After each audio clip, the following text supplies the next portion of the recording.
காலையிலேருந்து படித்து நமக்கு என்ன ஆயிடுச்சு, ரொம்ப தயாராகிடுச்சா? நம்ம வந்து என்ன பண்ணலாம், ஒரு விளையாட்டு விளையாண்டே ஒரு பாடம் படிக்கலாமா? விளையாட தயாராக இருக்கிறீங்களா?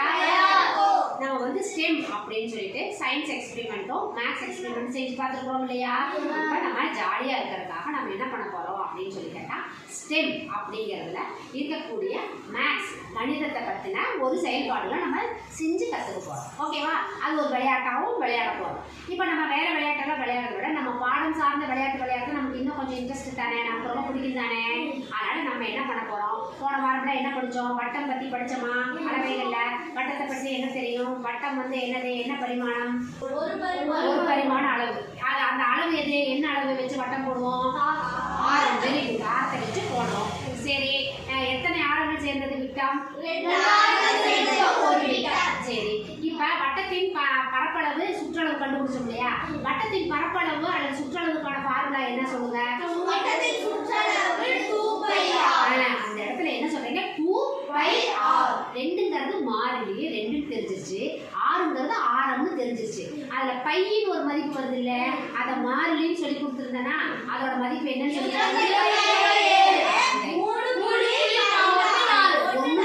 ஓகேவா? 3.14. இப்போ அந்த 22/7 ஏன் கண்டுபிடிச்சாங்க? மற்ற நம்பர்லாம் வச்சிருக்கலாம்ல, வேற நம்பர்லாம் வச்சிருக்கலாம்ல, 10, 15, 15/10, 7 அப்படின்னால வைக்காம, ஏன் 5, 4 அப்படின்னால எந்த அளவுகளும் வைக்காம ஏன் அவங்க 22/7 அப்படின்னு வச்சிருக்கிறாங்க அப்படின்னு சொல்லி நம்ம பார்க்கணும். பை தினம் வந்து மார்ச் 14ஆம் தேதி தான் பை தினமாக ஒவ்வொரு வருடமும் நம்ம கொண்டாடுகிறோம். பையின் மதிப்பு இன்னமும் ஆராய்ச்சியில தான் இருக்கு. 3.14 அப்புறம் 15 ரகங்கள் வந்திருந்தாலும் இன்னும் அது ஒரு முடிவு பெறாமல் ஆராய்ச்சியில் இருக்கு. அதனால் அந்த விளையாட்டை, அது ஒரு பெரிய சவாலான ஒரு எண் தானே. அந்த எண் எப்படி வந்துச்சு அப்படின்னு நம்ம ஒரு விளையாடி பார்ப்போமா? ஒரு விளையாட்டி கண்டுபிடிச்சோம்னா அது நமக்கு ஏன் அப்படி 22/7 அப்படிங்கிறதுக்கான தொடர்பு என்ன நம்ம கண்டுபிடிச்சிடலாமா? இப்போ பாருங்க, நம்ம இந்த ஸ்டெம் இதில் வந்து வீடியோவில் விட்டமும் சுற்றளவும் இல்லையா? விட்டம்ங்கிறது எத்தனை ஆரங்கள் சேர்ந்தது? விட்டம் 2 ஆரங்கள். ஒரு வட்டத்தின் சுற்றளவு 2πr என்று நாம் எல்லோரும் அறிவோம். பையின் மதிப்பை 22/7 என்றும் அறிவோம். ஆனா யாராவது நேரடியாக அதை சோதிச்சு பார்த்துருக்கீங்களா? நாம சோதனை செய்து பார்க்கலாமா? வாங்க. இந்த எளிய சோதனையின் மூலம் வட்டத்தின் விட்டத்திற்கும் சுற்றளவிற்கும் உள்ள தொடர்பினை, அதாவது பையின் மதிப்பை எளிமையா புரிந்து கொள்ள முடியும். இதற்கு தேவையான பொருட்கள் நிறைய ஸ்ட்ராக்கள், கத்தரிக்கோல், செலோடேப் மற்றும் நூல். ஸ்ட்ராக்களை எடுத்து 29 சம பாகங்களா வெட்டி தயார் செய்து கொள்ளுங்க. இதன் மூலம் நாம் என்ன சோதிக்க போறோம்னா, எந்த ஒரு வட்டத்தின் விட்டத்தின்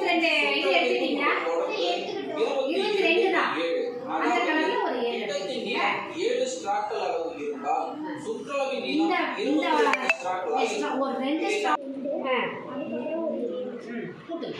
செய்யுங்க, போடுங்க.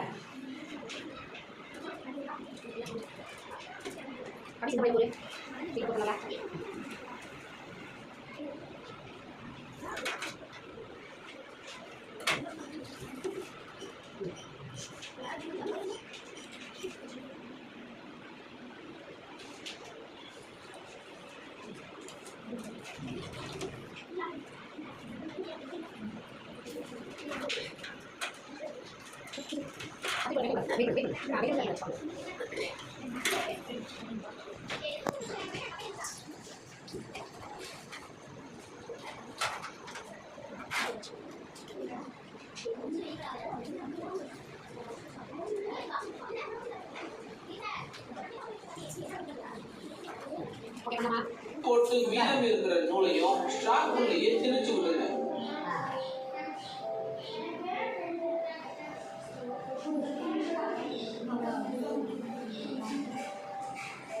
ஏழு ஸ்ட்ராக்களை தனியா ஒரு நூலில் எடுத்து கட்டி நாம் உருவாக்கிய வட்டத்திற்கும் விட்டமாக பொருத்தி பார்த்தோம்னா அது சரியா பொருந்தும். இதே போல வெவ்வேறு அளவில் ஒரே மாதிரியான 29 ஸ்ட்ராக். மணி இதை வச்சு பாரு, 6 இருக்கா 7 இருக்கா வச்சு பாருங்க. இந்த பக்கம் தள்ளுவா. ஓகே, கரெக்டாக வருதா?